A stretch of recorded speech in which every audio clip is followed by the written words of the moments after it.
My name is Juan Reynoso. I'm going to tell you a story about something that occurred when I was 10 years old. Um, During that time, when I was growing up, I had a lot of pain in my legs and things like that.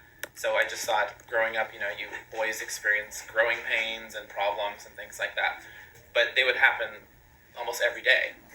So as I was getting older, 10, 11, they started happening throughout the day, and the doctors were just saying, oh, you're going to go through a growth spurt, whatnot. So one day I actually went to bed, and my mom had given me children's Tylenol, and she was always just saying, you're fine, you're growing up, just stop whining, just go to bed and you'll be fine in the morning. So that morning when I woke up the next morning, I couldn't feel my legs. I thought maybe they were asleep. So I reached over, took the blanket, and tried to get out of bed, and I immediately just fell to the floor. My entire lower body felt paralyzed, and I originally thought, okay, well, this is weird, wake up legs. So I tried to drag myself, and then I realized there was no feeling at all, not coming back, no tingling or anything like that. So about a minute of me laying there literally on the floor, I started to get panicked, and I got scared. And then these incredibly sharp pains started shooting through my entire body, up towards my back, towards my neck, and I started to try to yell out for my parents to see, hey, come help me. No one was listening. It was like a Saturday morning, cartoon day.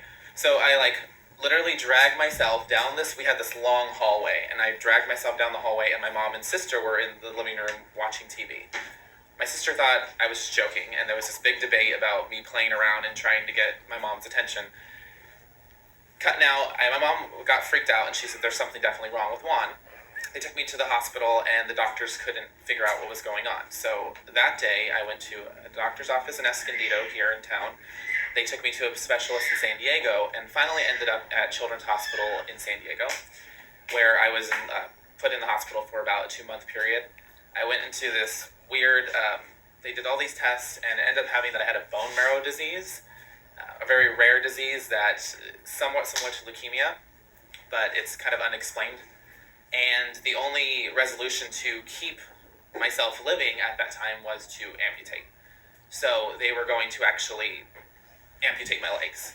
It was a really, really hard thing to deal with, especially being a child of 11 years old, and I'm a family of faith and a very strong background in faith and spirituality. So my parents were like, no, we're not going to accept that. We're going to pray that something is going to be done. And my whole family and the church and everyone was just praying and hoping for a miracle.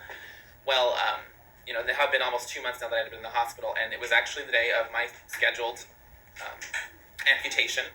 And I already had seen doctors and nurses and prosthetics, people who were going to actually help me going through this process of my life if I had amputation done. I told the doctor that morning, I want to try to walk. And the nurse and him were like, you're weird. There's no way you can walk. We've been through this. You've gone through coaching already. You know what's going to happen. And I said, no, I want to try one more time. I'm going to be able to walk. The doctor was like, just let him. He's very persistent. Pulled off the blanket. I put my leg down. It was really weak. I put my full weight on my legs, and I was immediately fine. Nothing is ever explained to this day. There was no test results that show any problems. It was like nothing ever happened in my entire life. So to this day, I have never had any reoccurrences in that situation, but I call it a miracle. So it's just kind of crazy. So that's my story.